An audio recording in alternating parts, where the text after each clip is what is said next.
I always used to hate camping when I was younger. But for the past 5 years, I've gone every single year without fail. And I love camping now. It's a tradition that my friends and I started since graduating university. I've got a very large group of tight-knit friends. There's 8 of us in all. Some of us were in the same class at university, whereas others became part of the group afterwards through various means. Our very first camping trip as a group was a great success, and at the end of the night, we all huddled around the campfire and dubbed ourselves the Council of the Wise. We've used that moniker ever since, and it kind of stuck. The camping trip was such a great success, in fact, that we decided to make it a yearly tradition. A few days away from the stress of work, away from the endless noise of the city. An opportunity for us to drink, laugh, and remember that even after all this time, we were still friends. But this year felt different. It's strange, I know. Every year, someone says the same thing. Doesn't it feel a bit off? We always just chalk it up to the isolation, the creeping silence of the forest that swallows you whole in the dead of night. It's unsettling, sure, but I've known real terror, real horror. And this was just the calm before the storm. I can't quite pinpoint when or why I first started feeling uneasy about this year's trip. Maybe it was the way that Pete was acting. He was always the driving force of the group, but now he seemed distant, almost distracted. Or maybe it was the campsite we chose this year. A new spot, more remote than usual. An isolated place in the forest that looked like it hadn't seen a living soul in decades. Then again, maybe it was just the forest itself. It felt alive somehow. And so I need to tell you my story about a camping trip gone wrong. Day 1. We arrived at the campsite late in the afternoon, with the warm light of the sun filtering through the dense canopy overhead. It was still summer, so we still had a couple of hours of sunlight left to put up our tents. Pete, as usual, had picked the spot. He always took the lead when it came to our trips, and we trusted him. But, as we stood there, unloading our gear from the cars and looking out into the woods, there was something off. None of us could put our fingers on it, but it was there. No birds, no wind through the trees, just an eerie stillness. Pete was already setting up the campfire, his face lit by a half smile that never quite reached his eyes. "This is going to be a good one," he said, but I couldn't help noticing the strain in his voice. We all pitched in to help as usual. Rich, Louis, Pat, Simon, Paul, Phil and I. It felt routine, almost mechanical at this point, as we'd done it so many times. Tents up, firewood collected, beers cracked open. But that underlying unease still nagged at me. It hadn't been there on previous trips. Maybe it was the new spot, so isolated that we hadn't seen another soul for miles on the drive up. No signposts, no hiking trails. Just a lonely expanse of forest that seemed to stretch on forever. By the time the fire was roaring, the night had fully descended, bringing with it an unnatural darkness. I remember glancing up at the sky and realizing how thick the clouds had gotten. There was also a cloying white mist which had encircled the camp, and we only noticed as someone ducked away to go to the bathroom. There were no stars, no moonlight, just a black, suffocating void. We sat around the fire, a few beers down already, exchanging stories and jokes as usual. As the night wore on, we began to forget about the strange atmosphere and slipped back into our normal routines. As I downed my fourth beer of the night, with a smile plastered firmly on my face and my cheeks sore from laughing, I glanced over at Pete. His eyes were fixed on the rising flames. He was almost in a trance-like state. "Pete, you okay over there, buddy?" I asked, with concern in my voice. As if snapping out of it, he looked up in my direction and smirked.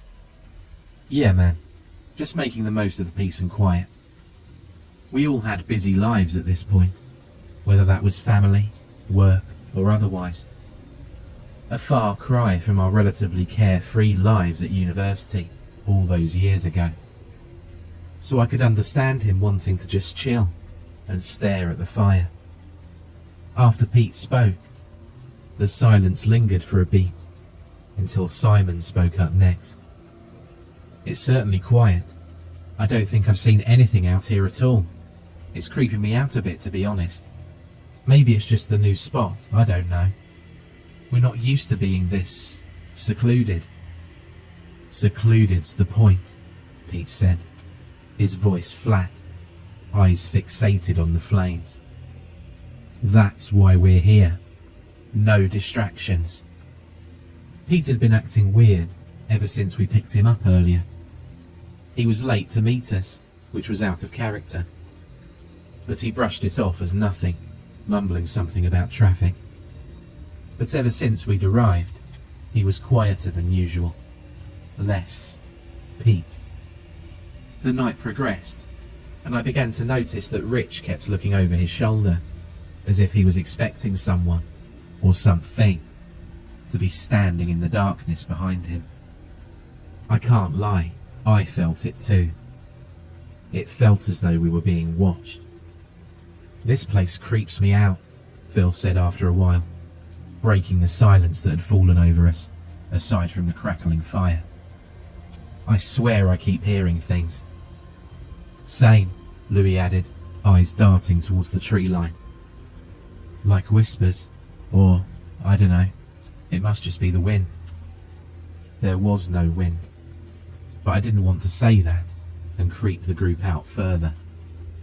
Pete leaned back in his camping chair, staring up into the night sky. "You're just psyching yourselves out," he muttered. "We do this every year, remember? Everything feels weird the first night, especially if we pick a new camping spot. We'll all feel better in the morning." But that didn't do much to reassure me, or the others, judging by the nervous glances they kept exchanging. Pete's detachment was contagious. The fire crackled, and for a moment, I thought I saw something move at the edge of the light. A figure, a shadow, but when I blinked, it was gone. I rubbed my eyes and took a deep breath. I must have drunk too much. I needed to sleep soon. "You all right, mate?" Pat asked me, catching my look. "Yeah," I lied, taking a long swig from my beer. "I'm fine, just tired." But I wasn't. Not long after, when the fire was dying down and the night chill was biting into our bones, we all decided to call it a night and headed inside our tents. I laid awake for a few moments, listening out for any strange noises, but the mixture of alcohol and exhaustion took effect soon after, and I fell into a fractured sleep. Day 2. When I woke up the next morning with a pounding headache, the first thing I noticed among the brain fog was the quiet. My bladder was fit to burst, so with a groan, I clambered out of my warm sleeping bag and emerged from the tent. The fire had long since died out, and the morning mist clung to the trees like a shroud. No one was up yet, which was unusual. Pete was normally the first to rise, having a pot of steaming coffee on the go. But, as I crawled out of my tent, I saw that Pete was still zipped shut. No movement.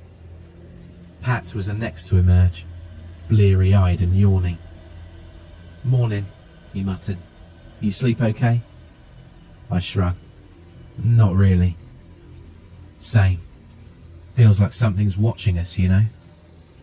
He rubbed his neck and glanced around. "Where's Pete?" "I don't know. Still asleep, I guess." An hour had passed. We'd all woken up and were sitting lethargically around the burnt-out ashes of the campfire. No one had seen Pete yet. His tent remained sealed, like he hadn't even stirred since last night. It wasn't until we all gathered around for breakfast that someone finally called out to him. "Pete," Simon shouted, approaching his tent. "Wake up, you lazy bastard." No response. Frowning, he unzipped the tent, expecting to find him groggy and annoyed. But the tent was completely empty. No sleeping bag, no gear, just an empty space where Pete should have been. "He's probably just off exploring," Paul said, trying to sound unconcerned. "You know how he is." But something didn't sit right with me. Pete would never have left without telling anyone. He was the planner, the organizer. He wouldn't just wander off like that. Hours passed, and the sense of unease grew. We split up into pairs, searching the surrounding woods, calling Pete's name until our throats were hoarse. But there was nothing. No sign of him. Not even footprints in the soft earth. It was like he'd never been there at all. By the time the sun was beginning to set, we were all feeling exhausted, and a cold fear had settled over the group. We gathered around the fire once more, but no one was in the mood for jokes. "We should go," Phil said, his voice trembling. "We need to get out of here and call for help." "There's no signal," Louis huffed, holding his phone aloft, which had been useless since the moment we'd arrived. "We'd have to hike back to the cars, and that's miles away. There's no way we'd find them in the dark." He was right.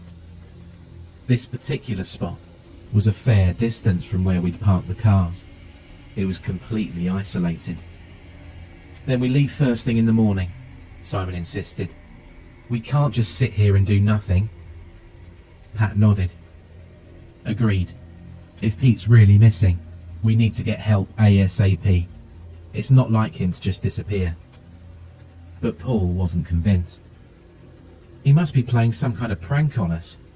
I'm sure he's hiding right now, waiting for us to freak out. You know how he loves messing with us." But no one really believed that. Not this time. The terror in the air was too palpable now. Too real. Pete was gone, and we were stranded for the night. Day 3. We didn't sleep much that night. Every sound, the rustle of leaves, the snapping of twigs, set us on edge. I could feel it in my bones now. Something was wrong with this place. Something was watching us, waiting. I woke up just before dawn, my heart racing for no reason I could explain. The fire had burned down to embers again, casting long shadows across the campsite. I glanced around, hoping to see Pete strolling back to camp with some half-baked excuse for his disappearance. But still, there was nothing. His tent remained empty. Just as the sun's rays started erupting from the horizon, I started walking around the campsite, unzipping the tents. There was no room for modesty now. We had to get moving, and fast. I moved from tent to tent, shouting everyone's name as I did so. "Come on, Pat, Phil, time to go." They both begrudgingly sat up in their sleeping bags. "Rich, Louis, get ready." As they both clambered out of their tents with a foggy expression on their faces, I came to the final couple of tents. "Simon, let's go, mate," I said as I unzipped the tent. But to my surprise, his sleeping bag looked flatter than normal. Popping my head into the opening, I realised that Simon wasn't there.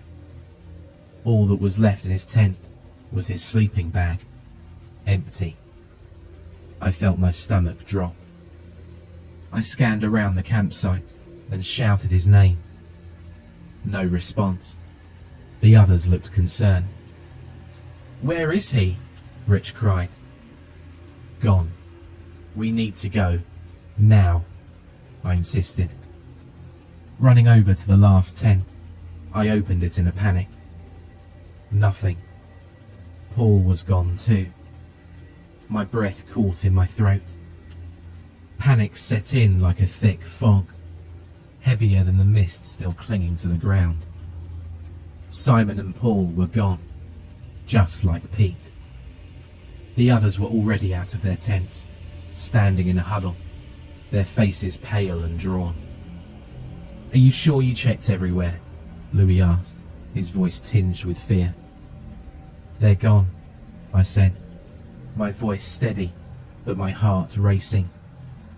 "We need to leave now." The urgency in my voice must have snapped them out of their grogginess, because within minutes, everyone was packing up what little gear they could. We decided to abandon the tents. There wasn't time to disassemble them. Something was picking us off, and if we waited too long, the rest of us would be next.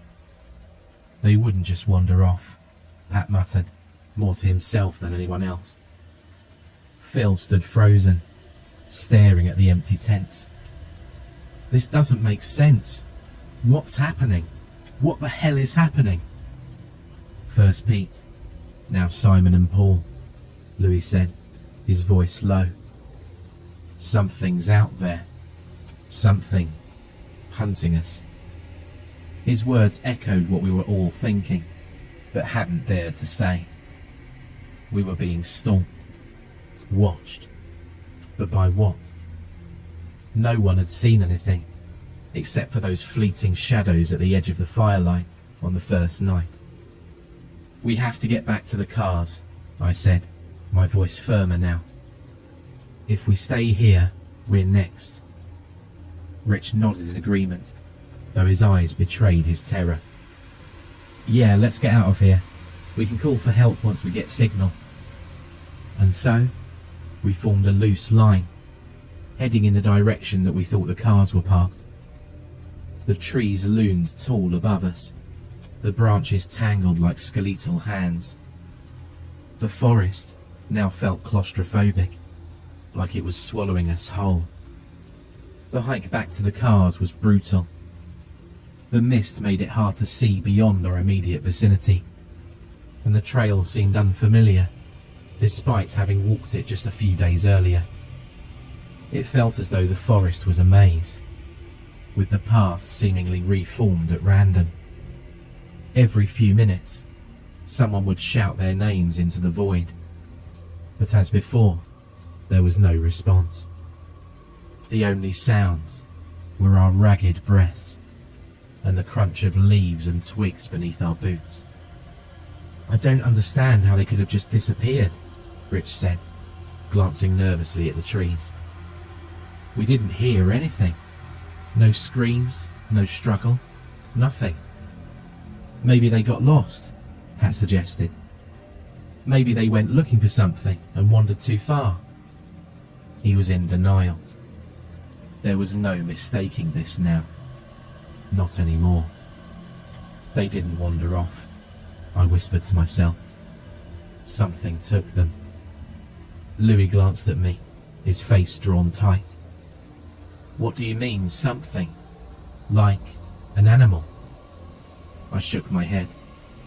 "I don't know what it is, but it's not human. I'm sure of it." They all went silent after that, and for a long while, we just walked in silence. The forest felt endless, as though we were walking in circles. We were all starting to feel exhausted. Suddenly, There was a crash in the distance, the sound of branches snapping violently. We all froze in place, our eyes wide. "What was that?" Bill whispered, his voice trembling. But before we could take another step, someone came crashing through the undergrowth. It was Pete. He stumbled into view, his clothes torn and dirty, his face pale and streaked with blood. He looked wild, feral, like he'd been running for his life for days. His eyes, wide and frantic, locked onto us as he collapsed to his knees, gasping for breath. "Pete!" Louis rushed towards him, but he flinched, scrambling backwards as if we were the threat. "Stay back," he shouted, his voice ragged and strained. Don't come any closer." "What happened?" I asked, stepping forward cautiously. "Where have you been? Where are the others?" Pete shook his head, his body trembling. "Gone. They're gone. It's my fault. It's all my fault." We stood around him, confusion spreading across all of our faces. This felt like some terrible nightmare. Pete looked up at us, his eyes glistening with tears. I tried to stop it, but it's too late. They're coming for you now. All of you." I felt my skin run cold. "Who's coming for us?" "I don't know what they are," Pete whispered. They live in these woods. I made a deal years ago. They spared me, but only if I brought them others. I knew they'd find me and kill me too otherwise." "What the hell are you saying?" Rich yelled, backing away from him, his face twisted in horror. "I was part of another group," Pete said, his voice cracking. "Years ago, we came here, just like we have now. But they found us. They took us, one by one. I begged for my life. I had no choice. They can smell fear. They feed on flesh. Human flesh." Rage surged through me, and before I knew it, I was grabbing him by the collar, lifting him to his feet. "You knew this would happen. You brought us here knowing we'd be killed." "It's not my fault," Pete sobbed, his body limp in my grip. "They would have taken me. They'll take all of us." But before I could think, a noise, a low, guttural growl, echoed through the trees. We all froze. "They're here," Pete whispered, his eyes wide with terror. "Run." And with that, our primal instincts took over. We bolted there and then, leaving Pete behind, crumpled on his knees. The forest closed in around us as we sprinted, the mist much thicker now. It felt like the forest was trying to trap us. I could hear branches breaking behind us as we ran, something heavy moving fast, but I didn't dare to turn my head. My lungs burned and my legs ached, but I didn't stop. None of us did. Primal fear was the only thing keeping us going. I don't know how long we ran before I heard the first scream. It was Rich. I turned around just in time to see him disappear into the encroaching mist, something dark dragging him off the path, his screams fading quickly into the distance. We had no time to mourn, or it would soon be us next. With my attention diverted, I stumbled, nearly tripping over a root. Thinking I was done for, to my surprise, Pat grabbed my arm, pulling me along. "Don't stop," he gasped. We did our best to just keep running. but the forest was a labyrinth. Each twisted tree looked identical to the last. We were completely lost. Every shadow or flicker of movement out of the corner of my eye made adrenaline course through me. Another scream. This time it was Louis. He was there 1 second, just behind us, and then he wasn't. I heard his initial cry of terror, but then deathly silence. "They're picking us off," Phil said breathlessly beside me, his voice barely audible over the sound of our footsteps through the mud and the brush. "We're not going to make it." I didn't answer. I was trying my best to figure out what to do, whether there was any way out of this. What were those things?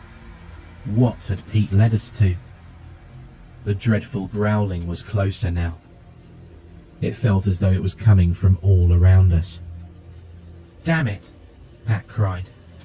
"We should have gotten to the cars by now. Where are they?" But there were no cars, nor any path, and we were completely exhausted. Phil collapsed to his knees, gasping desperately for breath. I can't keep running," he wheezed. "It's over. We're dead." Just as I reached down to pull the poor soul back to his feet, I spotted something directly in front of us. A dark figure, standing unnervingly still at the very edge of the mist. It wasn't human. I knew that immediately. Its limbs were too long, its body too twisted, and its eyes, God, its eyes were like burning coals, locked onto us. Phil let out a choked sob, and before I could reach out to stop him, he ran in the opposite direction. He didn't make it far. With a superhuman flash of movement, Phil's scream was cut horribly short, and his body was yanked into the shadows. I turned around, fearing the worst. The dark figure was no longer in front of us.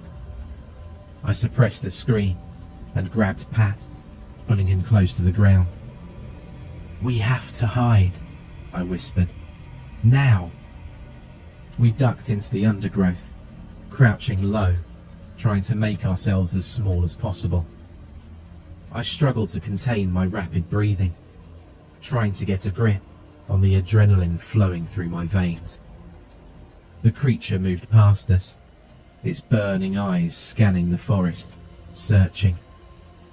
It was so close, I could smell it.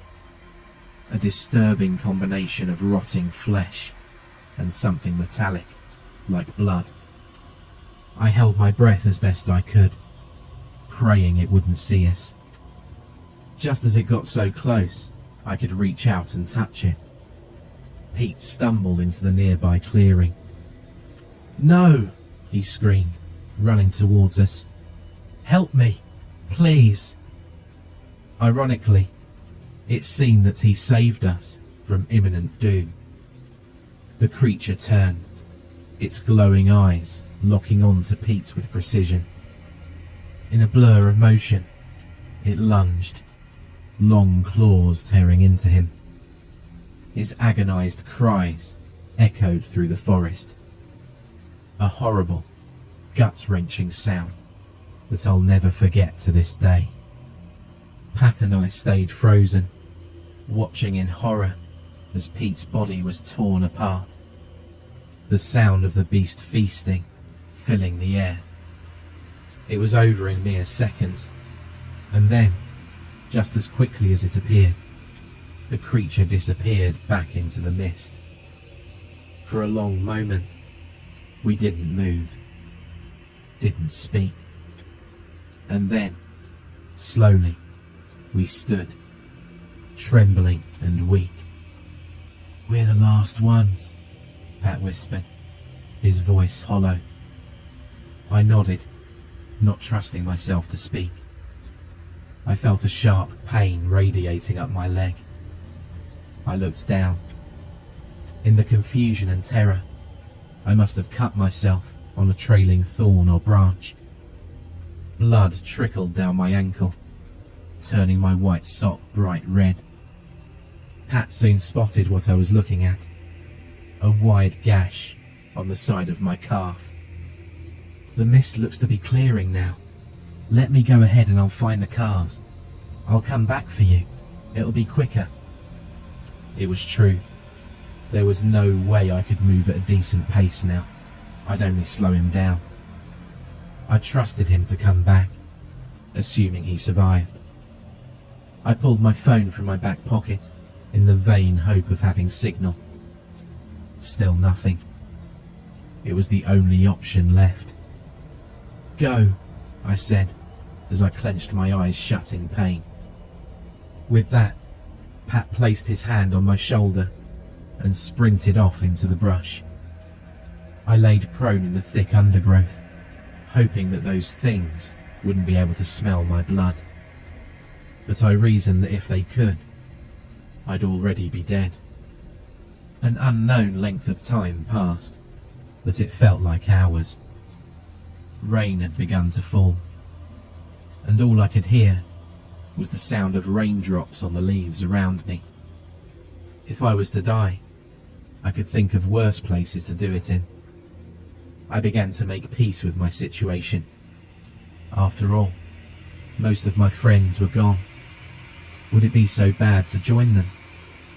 As I was lost in thought, there was rustling in the bushes at the other side of the clearing. I peered through, wiping the rain from my eyes in an attempt to see clearly. I saw the top of Pat's head emerge from the foliage. I felt a wave of relief. He must have found the cars. We might actually get out of this horrible place. But then, my breath caught in the back of my throat, and I froze. As his head lifted further, I could see that he had a vacant look on his face, completely blank. It was then that I also saw a dark hand with long claws gripping his hair. No, it can't be, I uttered, in complete shock. Pat's head rose above the bushes, and it was held by one of those things. His body was nowhere to be seen. The creature had a cold and detached look on its face. I wasn't sure if they could feel emotion, but it felt like it was showing me that they'd won. Pat was dead, and so would I soon. I struggled to my feet and decided to accept my fate. I limped out into the clearing, and to my shock, realized that I was surrounded. There must have been dozens of pairs of glowing, incandescent eyes all around me, watching. I looked around in disbelief. Some of the creatures were smaller than the others, and seemed to be hiding behind the larger ones. The largest of the creatures, the one holding Pat, stepped out into the clearing. This one must have been their leader, if you can call it that. With disregard, it threw Pat's head into the center of the clearing, and then stood, motionless. Its eyes burned with intensity as the others looked on. At first, I had no idea why I wasn't being torn from limb to limb by now. But then, I remembered what Pete had said earlier on this terrible night. He begged for his life. He made a deal with these things. The creature didn't say a word. I'm not even sure if it could. But I somehow knew what it was doing. It was making me the same deal. They know they've won, and they're saying to me, everyone's dead, and you will be too, unless you bring more. There's an old saying, before you judge a man, walk a mile in his shoes. Well, heed that saying, as until you've been in a situation facing your certain and imminent death, you don't know. Subconsciously, We all have an instinct for self-preservation. You will keep fighting to stay alive, regardless of what life throws at you. In this case, life threw a disembodied head at me.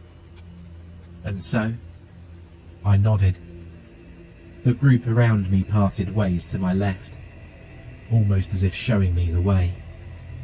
With trepidation, I backed away, into the darkness, as the group of inhuman creatures looked on. The hum of the car engine filled the silence as we wound our way through dirt roads, deeper into the forest. I could see the excitement on their faces from the rearview mirror. They were completely oblivious, relaxed. "Man, you sure know how to find these hidden spots," Barry said from the back seat, leaning forward with a grin. "I thought I knew every camping spot for miles, but I've never even heard of this place." "Yeah," I said, keeping my eyes on the road, trying to ignore the knot in my stomach. "It's off the beaten path." Julia, sitting next to me, scrolled through her phone, trying to find signal. "No reception out here either. It'll be great to just switch off for a few days. No work emails, no stress." I forced a smile. "Yep, perfect." "How do you even find this place?" Marilyn asked from the passenger seat, glancing over at me. "Are you some kind of camping expert now?" I let out a small laugh, trying to keep it light. "Just stumbled on it once by chance. Thought it'd be cool to bring you guys out here." "Nothing like a few days in the woods," Barry exclaimed as he opened his first beer. They had no idea. The woods weren't just nature anymore. They belonged to something else now. As we approached our destination, the light from the setting sun started to fade, casting long shadows across the road. "How much further?" Julia asked, sitting back and taking off her sunglasses. "Not far now," I muttered. "We're almost there. Almost there. Almost to the point of no return." I glanced at them one last time in the mirror, their faces lit with excitement and trust. A trust I didn't deserve. But it was too late now. The deal was made. And soon, the creatures would feast again.